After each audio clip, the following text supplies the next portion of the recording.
Hello, my name is Jasmine Gadet, and I am going to be talking about personality tests today. The Myers-Briggs Personality Test Indicator is very known nowadays as a test that you can take online to find out what your personality is. The test indicator, the type indicator was originally made by Isabel Myers-Briggs and her mother Catherine, and they came up with this 16 different personality explanation with the help of Carl Jung and his psychological types. Their main point is to make it easier to understand the eight function attitude types that Carl Jung came up with. Carl Jung was a very famous researcher with many things, such as, like I said, the personality types and on the unconscious mind and a whole bunch of other stuff. He worked mainly on the psychological traits and stuff in the 1920s, and later Isabel and Catherine came up with a Myers-Briggs test and explanation in around the 1940s.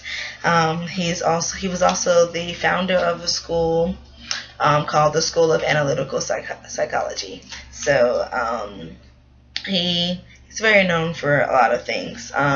He developed extroverted and introverted personalities. That's what he mainly looked into and worked on, and he came up with 8 different types, and he called them the function attitude types.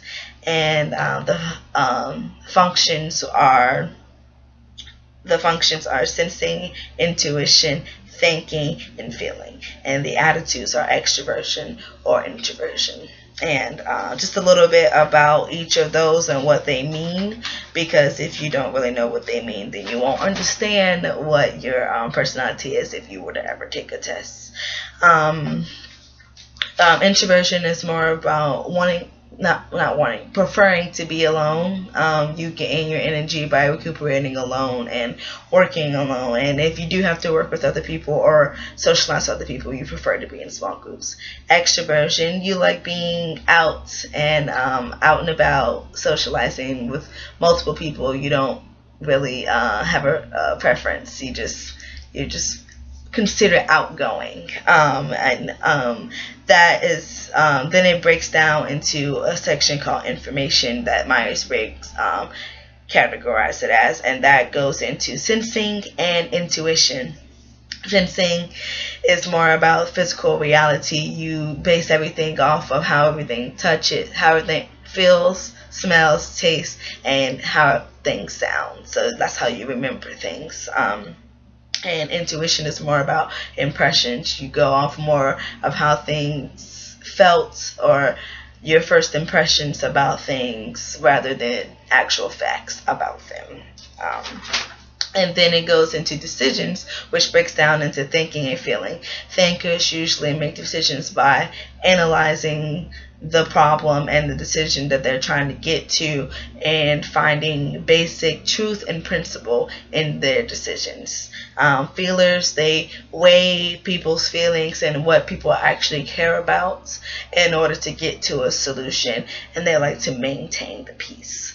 And then it goes into structure, which is about judging and perceiving. Judging does not mean judgmental, like, judging how people look and stuff like that. It's more about planning and organization, and you feel more comfortable when decisions are made rather than things being unorganized. And then perceiving is more about being spontaneous and being able to go with the flow. So you just move where the waves move. My main points in the informative speech is I have 3 main points, and they are about, the first point is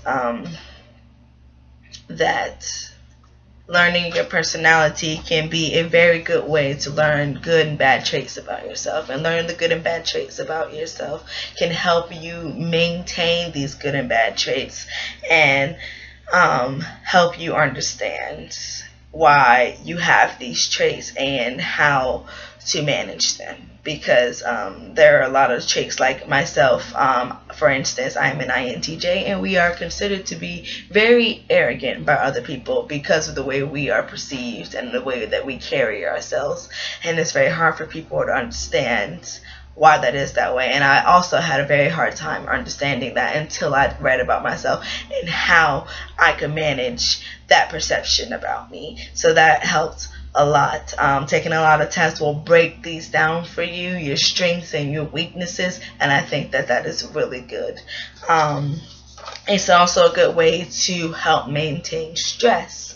There are certain websites that you can go on that will break down your stressors, what your stressors are, and how to manage your stressors, and how to tell when you are under stress. So that helped me a lot because I never really could tell when I was actually under stress, and reading about that helped me understand, wow, this is a symptom of me being under stress, and this is how I can manage it. So I think that that is a very, very good thing for a lot of people to have in the world, and it will help them manage a lot in their life.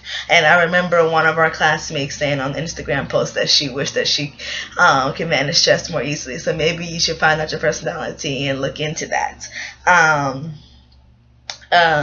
it also can help build and maintain relationships. It was very hard for me growing up finding friends and people to be involved with because I just never really fit in with people. And you have to understand why you don't fit in with some people and why things are different about you from other people, so that you don't grow up feeling like you are out of place, which like I did for most of my years. So yes, and then in my workplace I find it very difficult to stay on one task. Not to stay on one task, but once I've mastered something, it's very hard for me to continue doing it because I get bored with it. So it's also been a very good thing reading about what I need in my work environment and the type of people and how to communicate with other people in the work environment and in my relationships and out in the real world. It has been a great help learning how to communicate with different types, because communication can be very hard. And I think that everybody should take a personality test. I encourage Human Metrics. Human Metrics. That is a very good website to take it on. I encourage the multiple choice website because it is easier to answer the question right away instead of overthinking it and really getting your personality set in. And taking the test multiple times will really help you to be able to understand which type you really are. And reading all of the types, it's a very good way to find the one that really fits you. So and that is my informative speech, and I encourage everyone to learn about their personality.